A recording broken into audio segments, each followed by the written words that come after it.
ఈ యెషయా గ్రంథము 50వ అధ్యాయం 6వ వచనంలో మరొకసారి చదువుతాము. కొట్టువారికి నా వీపును అప్పగించని ఆ ఒక్క లైనే మనం ఈరోజు మన వాక్యం తీసుకుంటాం. ప్రవచన రీత్యా క్రీస్తు గురించి ఈ లేఖనంలో రాయబడినట్టుగా అనేకులు పరిగణిస్తారు. మనము కూడా ఈరోజు క్రీస్తు కొరకు అనగా 2000 సంవత్సరాల క్రితం, మనకు ముందుగా 2000 సంవత్సరాల క్రితం ఈ లోకానికి వచ్చిన యేసుక్రీస్తు ప్రభు వారి నిమిత్తము ప్రవచన ఇచ్చిన రాయబడిన లేఖన భాగంగా మనం దీన్ని స్వీకరించవచ్చు.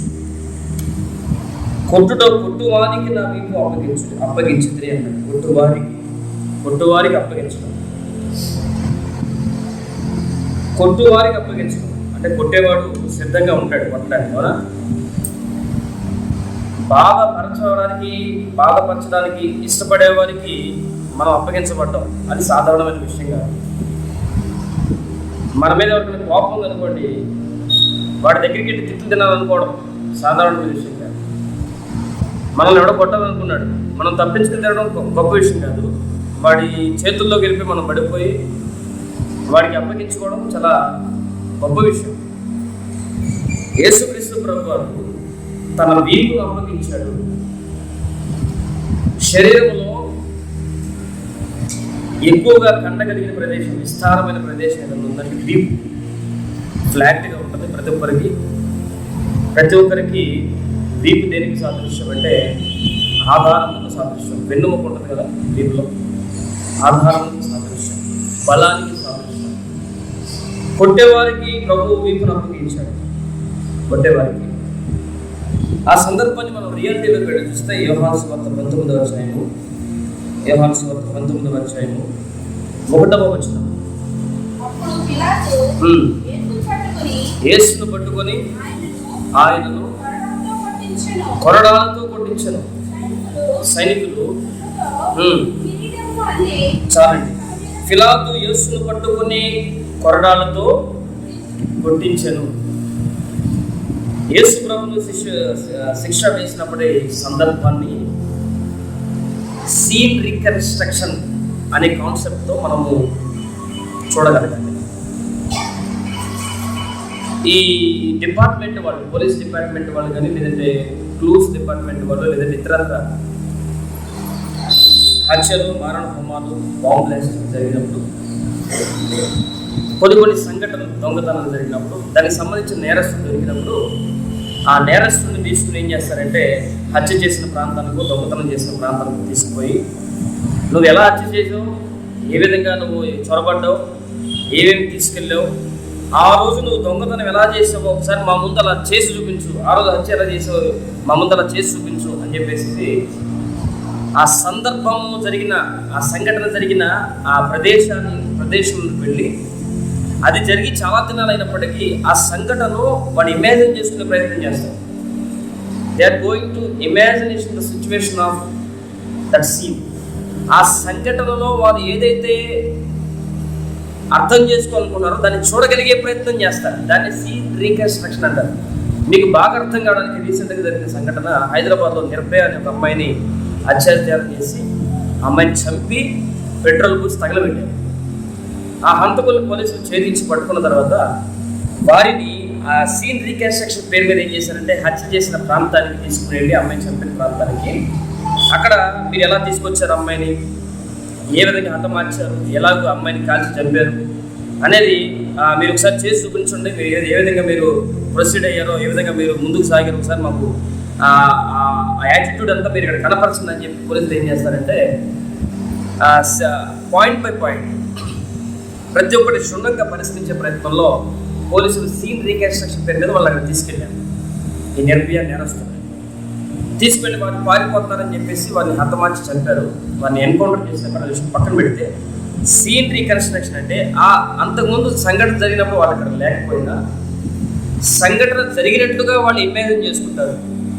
అప్పుడు దానికి తగినట్టుగా రీతిలో వాంగ్మూలం రాసి ఆ కేసు అనేది స్టడీ చేసి ఆ రిపోర్ట్ మొత్తాన్ని న్యాయస్థానాన్ని సబ్మిట్ చేస్తారు.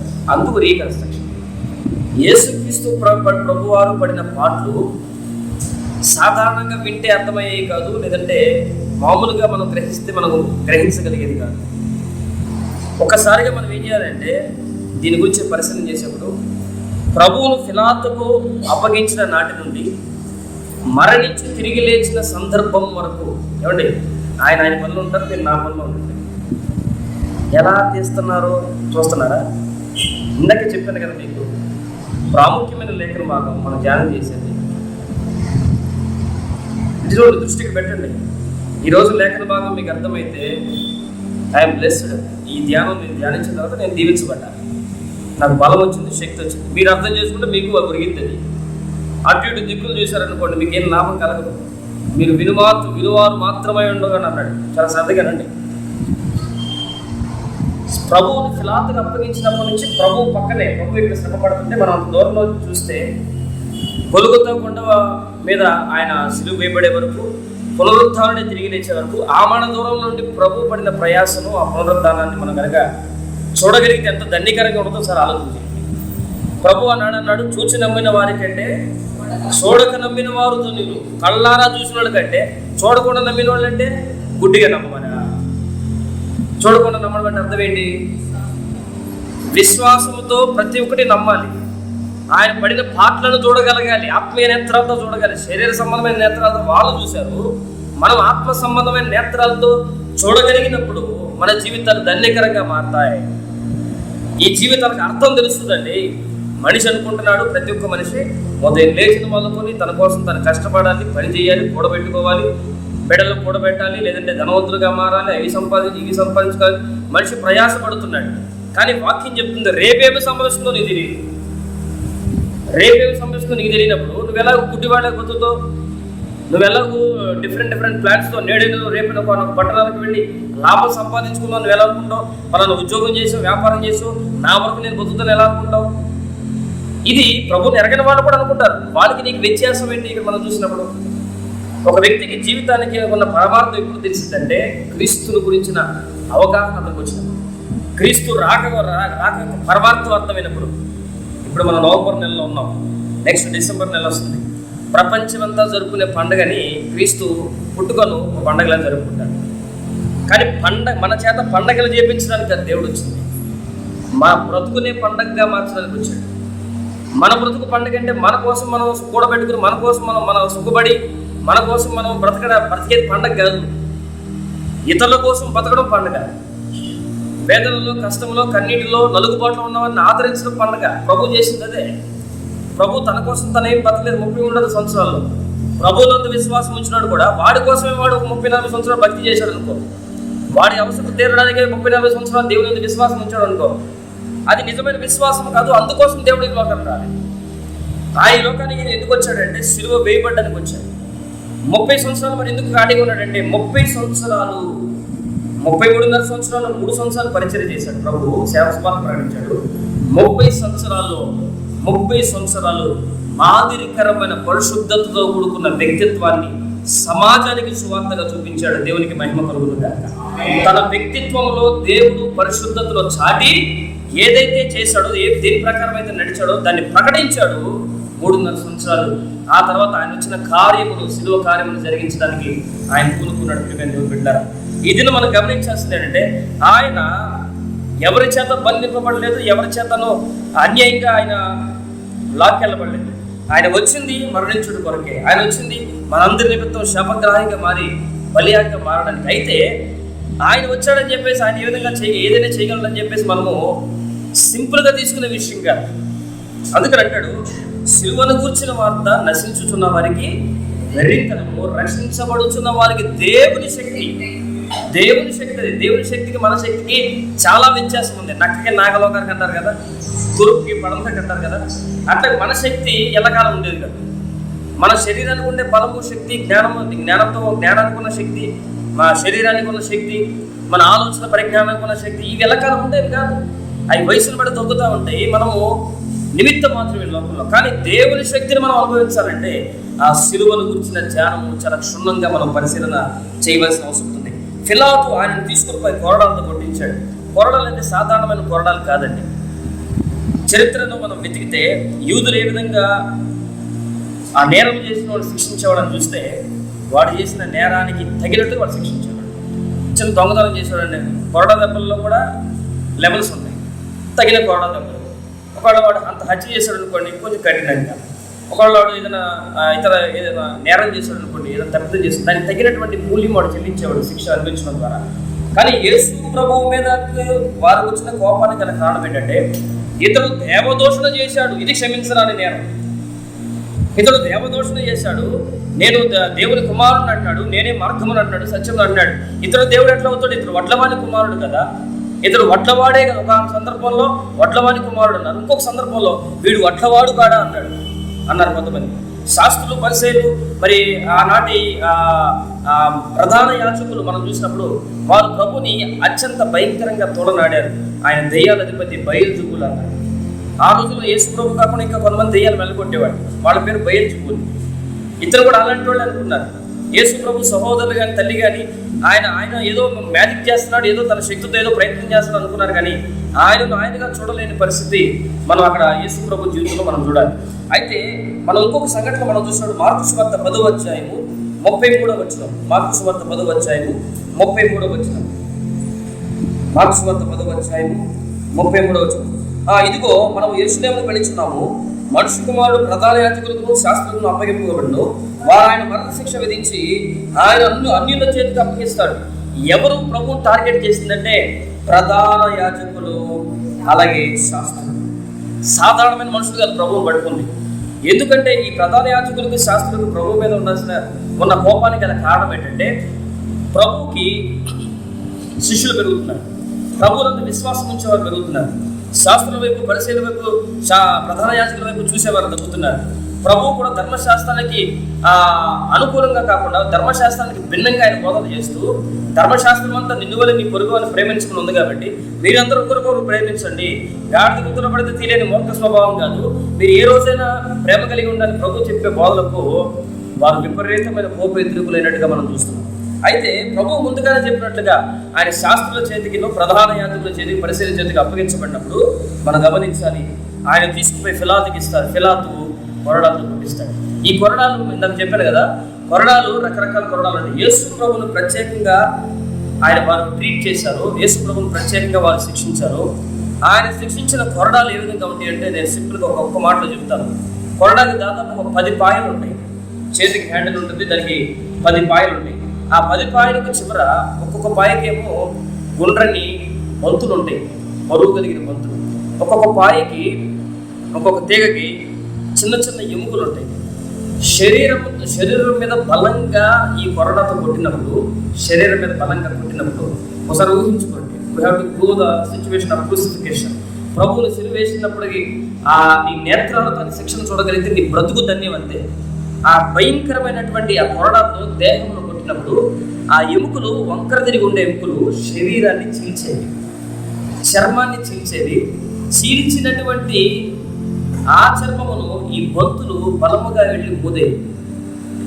చీల్చబడిన తర్వాత బలముగా ఇంకొక బరువు వచ్చేసి, ఆ బాల్స్ వచ్చేసి ప్రభు దేహం మీద పడినప్పుడు కండ చితికేది, దేహం నలిగిపోయింది. అందుకనే అతడు చూడనొల్లని వాడుగా ఎందుకు మారాడని ఎందుకంటారంటే, తలకు ముళ్ళ కిరీటం పెట్టబడింది, ముఖం మీద ఉమ్మి వేయబడింది, వికారంగా మారింది. పరమగీతం 5వ అధ్యాయంలో నా ప్రియుడు ధవళవరుడు రత్నవరుడు 10,000 మందిలో నేను ఆయన్ని గుర్తించవచ్చు అని చెప్పినటువంటి ప్రవచన వాక్యము ఆయన చూడనొల్లని వాడిగా మారిపోయినట్టుగా మనం చూడగలుగుతాం.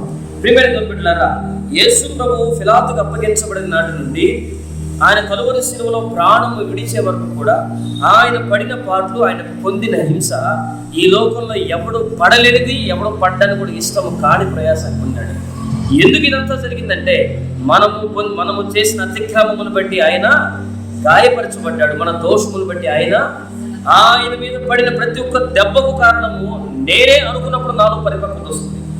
ఆయన పొందిన హింసకు కారణము నేనే అనుకున్నప్పుడు ఈ రాతి గుండె పగిలి మాంసం గుండెగా మారి నాలో క్రీస్తు స్వారూప్యత రావడం జరుగుతుంది. ఇలా మనం చూసినప్పుడు ప్రభుని మత్తయి సువార్త 26వ అధ్యాయము 67వ వచనం ఒకసారి చూడండి. మత్తయి సువార్త 26వ అధ్యాయము 67-68 వచనాలు చూద్దాం. మత్తయి సువార్త 26వ అధ్యాయము 67-68 వచనాలు. అప్పుడు వారు ఆయన ముఖం మీద ఉమ్మేసి ఆయన గుద్దిరి, కొందరు ఆయనను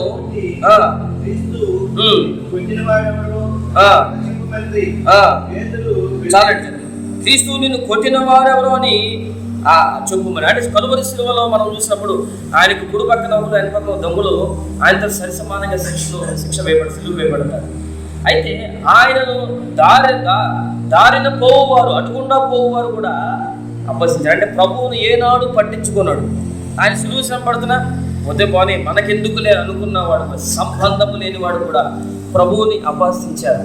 నిన్నెవరిని ఎగతాళి చేసినా, నిన్నెవరిని తోలనాడినా, నిన్నెవరిని బాధపరిచినా వారి పట్ల నువ్వు ఒక రకమైన తిరుపుతో కూడిన వ్యక్తిత్వాన్ని కనపరిస్తే నువ్వు దీవించబడవు, ఆ వ్యక్తిని ఎప్పుడు దీవెనలోకి నడిపించలేవు. ఇక్కడ ప్రభు జీవితంలో చూసినప్పుడు ఆయన అపహసించబడ్డాడు. అటుగా పోవచ్చున్న వారు ఏం చేశారంటే ఆయనను తోలనాడినట్టుగా మనం చూస్తాం. ఏమని మనం ముందుకు వెళ్ళినప్పుడు మార్గము నుండి 27వ వచనం చూడండి ఒకసారి. 27వ అధ్యాయము 39వ వచనం. ఇప్పుడు నేను చెప్పిన మాటను ఈ వచనాల్లో మనం చూడవచ్చు. దేవాలయం పడగొట్టి 3 దినములలో అటువాడ నిన్ను నువ్వే రక్షించుకో. ఎవడి ప్రభు తనను తాను రక్షించుకోలేడా? 5 రొట్టెలు 2 చేపలు 5,000 మంది పురుషులకు పంచిన వాడు, స్వస్థతలు అద్భుతాలు ఆశ్చర్యక్రియలు చేసిన వాడు, సముద్రం నుండి గాలిని నీటి నుండి గద్దించి నిమ్మలపరిచిన వాడు, చనిపోయిన లాజరును లేపిన వాడు, ఇదిగో ఆయనకు ఎదురుగా దెయ్యములు పట్టిన వాడు వచ్చి మమ్మల్ని వదిలిపెట్టి కేక పెట్టేంత శక్తి కలిగిన వాడు తనను తాను రక్షించుకోలేడా? ప్రభువు పొందిన ప్రయాసలో శరీర సంబంధమైన శ్రమ మాత్రమే కాదు, ఆయన గుండె గాయపడేలాగా, హృదయం గాయపరచబడే, వేదనకు గురయ్యే, అవమానంతో కూడుకున్న మాటలు ఆయన ఎదుర్కొన్నాడు. ప్రియమైన దేవుని బిడ్డలారా, ఈ దినాన మనం ఎందుకని ప్రభువుని ఆరాధించాలి, ఎందుకు మనము ధన్యతగా భావించాలంటే క్రైస్తవ జీవితం ప్రభువు మన నిమిత్తం పడిన పాటలు ఈ లోకంలో ఎవరూ పడలేదు. ఆయన తనను తాను అప్పగించుకున్నాడు. కొట్టు వారికి తన వీపును అప్పగించాడు. మనం గ్రహించాలి. ఏ కారణం చేత దేవుని స్తుతిస్తామండి? ఇవి కాదు పెద్ద కారణాలు దేవుని స్తుతించడానికి. అంటే ఒక వారమో లేదా సంవత్సరానికి ఒకసారి గుడ్ ఫ్రైడే పేరు మీద, ఈస్టర్ పేరు మీద, ఇంకో పేరు మీద సిలువ సేవలను ధ్యానిస్తే రుణం తీరేదా? అవకాశం ఉన్నప్పుడు చేస్తే రుణం తీరేదా? మానక ప్రతి దినము ప్రతి క్షణము ఆయన పడిన పాటలను మనం గుర్తించగలగాలి, స్తోత్రాలు చెల్లించగలగాలి, కృతజ్ఞతతో బ్రతకగలగాలి. కుమారుని ముద్దు పెట్టుకోండి అన్నాడు. ఎందుకు ముద్దు పెట్టుకోవాలి? ఆయన పడిన శ్రమను మనం చులకంగా చూడడానికి వెళ్ళలేదు. పట్టించుకోకపోవడం, జ్ఞాపకాన్ని తెచ్చుకోకపోవడం కూడా చులకంగా చూడమని అంటాను నేను. ఆయన పడిన ప్రయాసం అర్థం చేసుకుని ముద్దు పెట్టుకోవాలండి. ఎందుకంటే ఆయన నీతిమంతుడు. ఆ నీతిమంతుడు జ్ఞాపకం చేసుకోవడం ఆశీర్వాదం ఉంది. ఎందుకు ఆయన ముఖం మీద ఉమ్మి వేశారు, ఆయన ముఖం మీద గుడ్డ వేసి, ఆయన గుద్ది చేతులతో చరిచి, తనకు ముళ్ళ కిరీటం పెట్టి అవమానపరిచి, ఇదిగో ఎవరు కొట్టారో చెప్పుకుంటూ ప్రవచనం చెప్పని ఎగతాళి చేశారు. ప్రియమైన దేవుని బిడ్డలారా, ఆయన హింసించబడ్డాడు, అవమానపరచబడ్డాడు, గాయపరచబడ్డాడు. అందుకని యెషయా గ్రంథంలో అంటాడు 53వ అధ్యాయం, యెషయా గ్రంథము 53వ అధ్యాయంలో ఇదిగో ఈ శ్రమనంతటిని చూసిన తర్వాత ఆయన ఏ విధంగా ఉన్నాడంట? 53వ అధ్యాయము 3వ వచనం మనం చూసినప్పుడు, అతడు తృణీకరింపబడిన వాడను, మనుషుల చేత విసర్జింపబడిన వాడును, వ్యసనాక్రాంతులుగాను, వ్యాధిని అనుభవించిన వాడుగాను, మనుషులు చూడనోలని వాడుగాను, 10,000 మందిలో గుర్తించదగిన అందమైన స్వాతంత్ర్యత కలిగిన మన దేవుడు, మన ప్రభువు, మన రక్షకుడు, ఆది అంతమైన వాడు, ప్రపంచములు ఆయన వల్ల కలిగిన, యుగములు ఆయన వల్ల కలిగినాయి.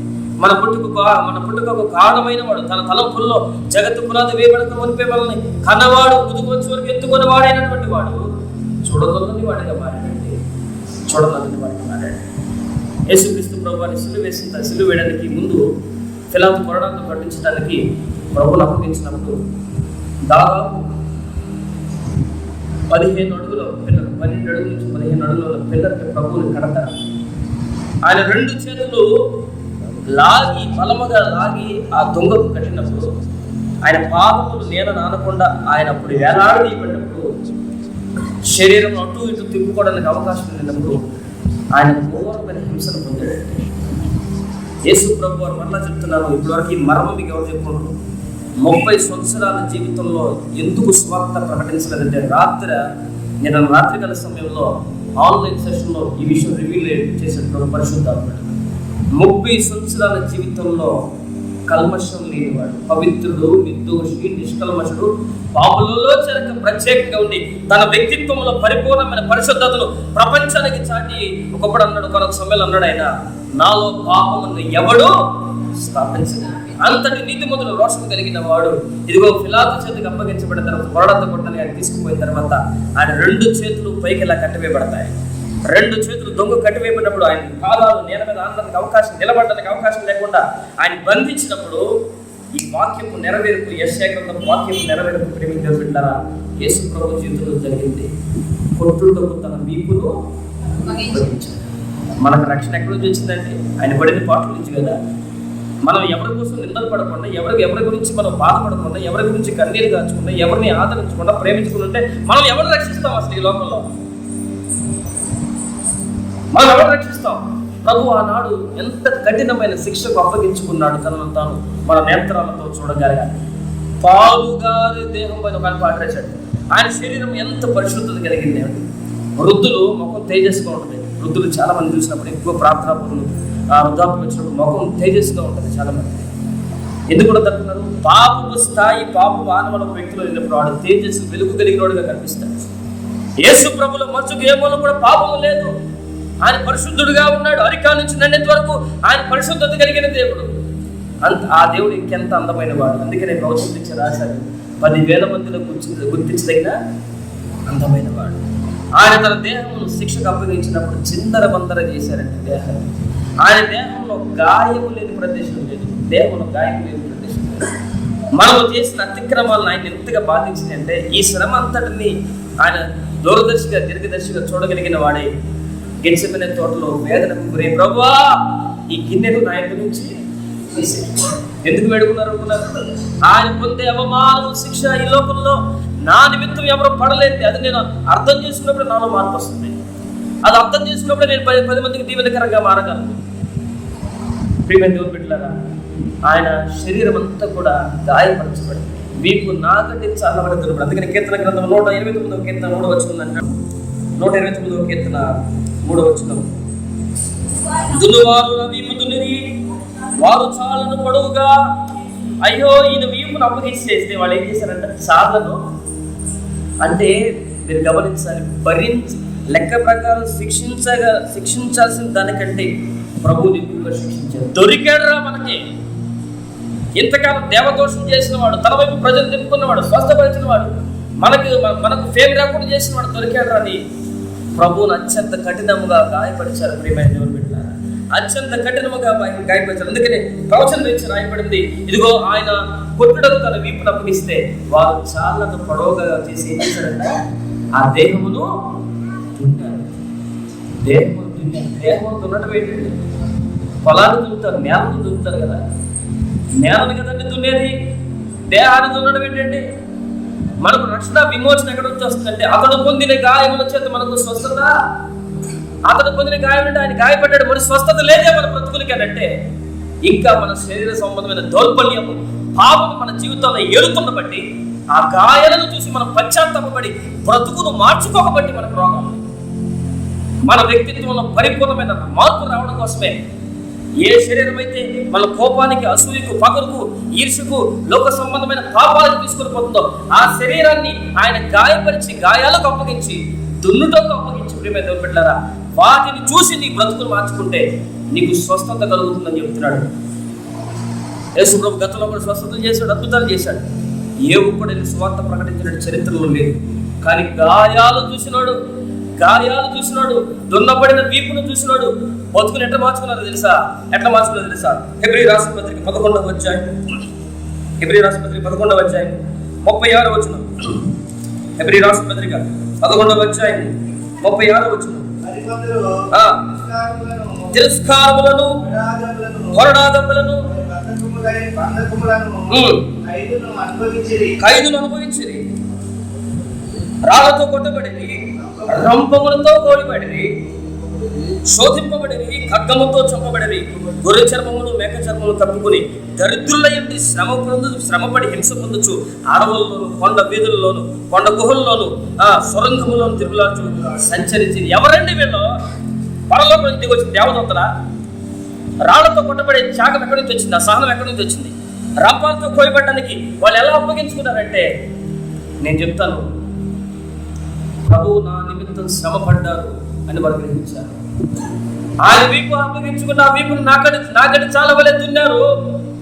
ఆ నాగటి చాలలో దున్నబడిన ఆ పొలములో ఆ గాయాలను అర్థం చేసుకున్న వారు విత్తనాలుగా వేయబడ్డారు. దేవునికి మహిమ కలుగును గాక. యేసుక్రీస్తు ప్రభువారు చెప్తారు ఏమనంటే, ఇదిగో విత్తనములు ఒకటి మంచి నేల పడింది, అవి 30 దంతులుగాను 60 దంతులుగాను 100 దంతులుగాను ఫలించింది. ఫలించడం అంటే ఏంటండి? ఆత్మీయంగా ఫలించకుండా దేవుడు ఆర్థికంగా నిన్ను ఫలింప చేయడు. ఇది యథార్థం. ఆత్మీయంగా నిన్ను ఫలించిన తర్వాత దేవుడు నిన్ను ఆర్థికంగా నిలబెడతాడు. నీకు ఆల్రెడీ ఆర్థికంగా ఉంటే అది నిజమైన ఆశీర్వాదం కాదు. నువ్వు ఆత్మీయంగా ఫలించాలి. అందుకని పౌలు తిమోతి అన్నాడు, నా ప్రియుడా, నీ ఆత్మ వర్ధిల్లుచున్న ప్రకారం నీవు అన్ని విషయాల్లో వర్ధిల్లాలి. ఒకప్పుడు భయస్తులు, అనుమానస్తులు, తొందరపాటు కలిగిన వాడు, స్వార్థపరులు, లోపత్వంతో నిండినటువంటి ఈ శిష్యులు రాళ్లతో కొట్టబడడానికి, రణపాలతో పోయబడ్డానికి, తమను తాము క్రీస్తు కొరకు హతసాక్షులుగా మార్చుకుంటానికి ప్రేమ దేవుని బిడ్డలారా కొలుపబడ్డారు. వీరందరూ ఎవరంటే గాయపడిన, ఆ దున్నపడిన వీపులో విత్తనాలుగా వేయబడ్డారు. క్రీస్తు శిలువ శ్రమను అర్థం చేసుకుని స్థాయిగా బతకలేదు. అయా పరిచయం చేయట్లా, ఏగల మోత సంఘంలో అయా ఒత్తిడికొద్ది దేవుడు కాబట్టి ఏగల మోత, సహనం లేదు, ఓర్పు లేదు, తీర్పు తీసే తత్వం సంఘంలో రాజ్యం పెడుతుంటే ఏంటి ప్రభు అని అడిగినప్పుడు నాకు దేవుడు ఇచ్చిన సమాధానం ఇది. గాయపడిన హస్తాల్లో వేడి పెట్టి చూసినాడు. ఏం చేశాడు? గాయపడిన హస్తాల్లో వేడి పెట్టి చూసాడు. ఏం చేశాడు? ఒక దేశానికి స్వార్థం తీసుకొచ్చాడు.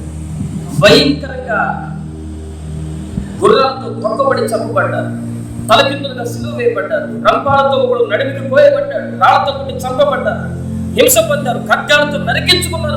పెట్టారా? ఇంతటి జాగ్రత్త ఎక్కడ చేస్తుంది? వాళ్ళ కుటుంబాలు లేవా? వాళ్ళకి అవసరాలు లేవా? ఎందుకు దేవుడి కొరకు అంత సాక్షులుగా బతికారంటే ఆ విత్తనాలు, మనమంతా విత్తనాలు. అందుకంటే ప్రభా, గోధుమ గింజ చచ్చితే కానీ మొలకెత్తదు. ఈ విత్తనం ఏంటి? గాయపడిన ఆయన ఆ గాయాల్లో పడకపోతే, దున్నపడిన ఆ నా గడిచాలలో ఇదిగో విత్తనముగా నేను వేయబడకపోతే, నా మనసు వేయబడకపోతే, నా జీవితం వేయబడకపోతే, నా జీవితం ఏ మార్పు రాదు. నాలో క్రీస్తు స్వరూపత ఏమాత్రం రాదు.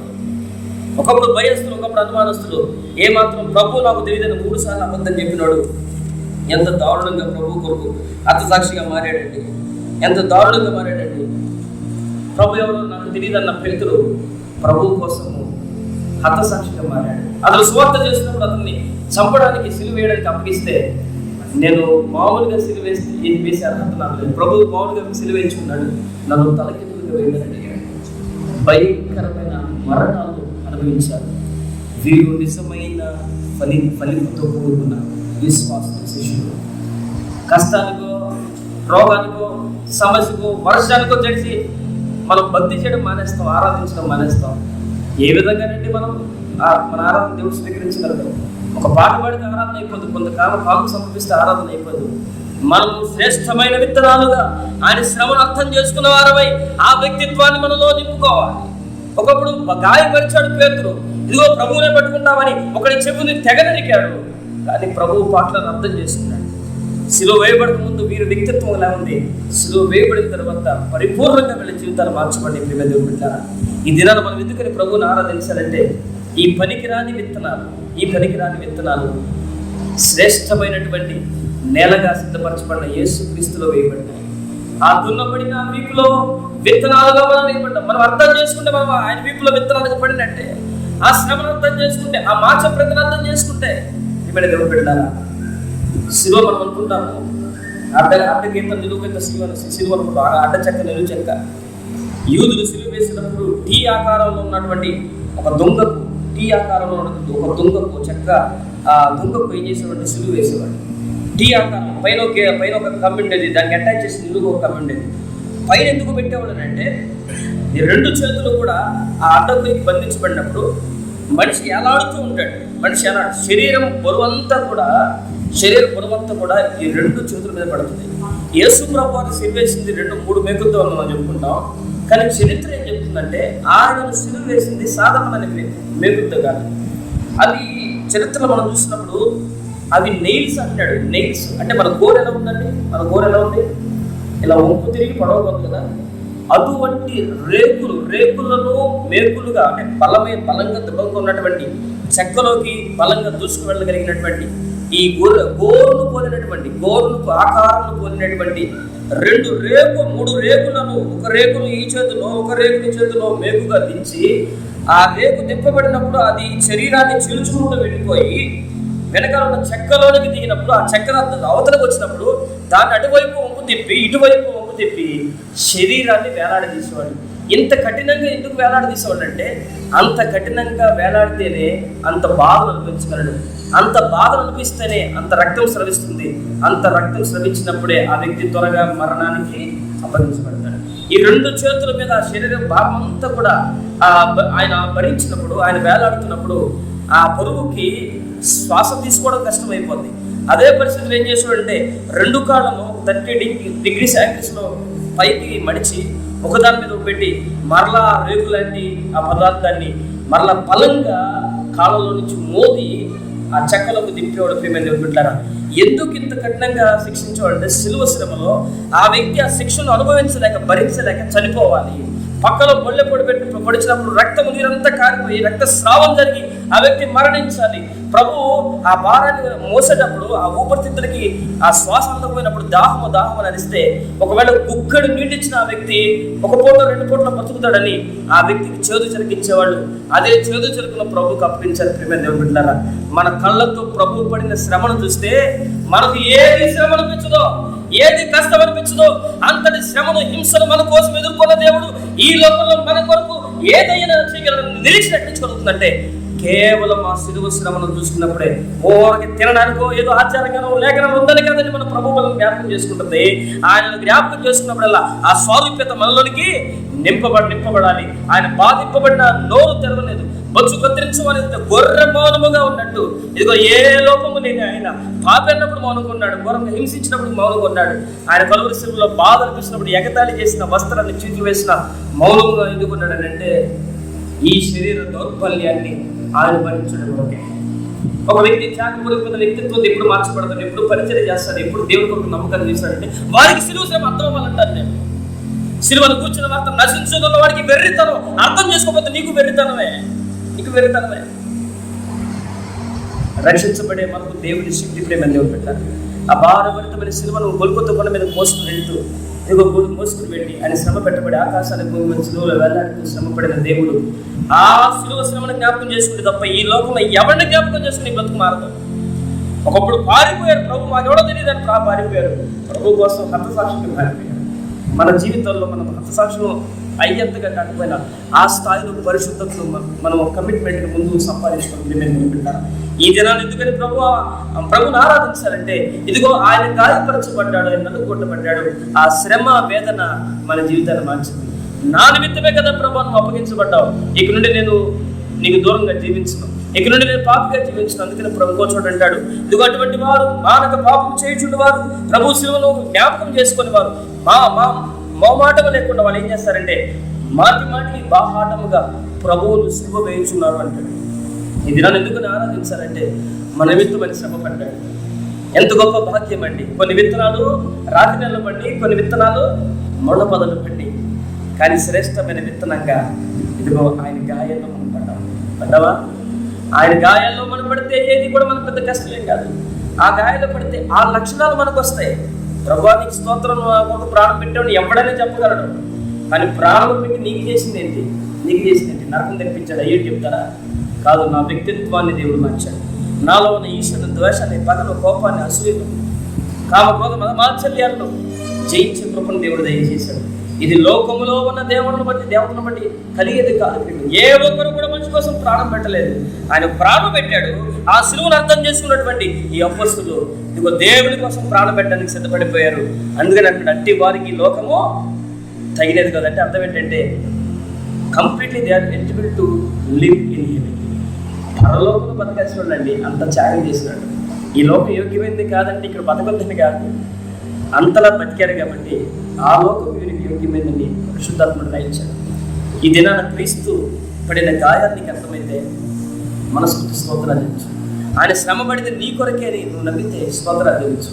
చెదిరిపోవలసిన విత్తనం, ఫలింపు లేకుండా ఉండిపోవలసిన విత్తనం, అనేక విచారాలతో అణిచివేయబడాల్సిన ఈ విత్తనాన్ని ఇదిగో ఆయన గాయపడి ఆ గాయాల్లో విత్తనముగా నన్ను మొలకెత్తించుకుని నీకు అర్థమైతే మనస్ఫూర్తిగా స్తోత్రాలు చెల్లించు.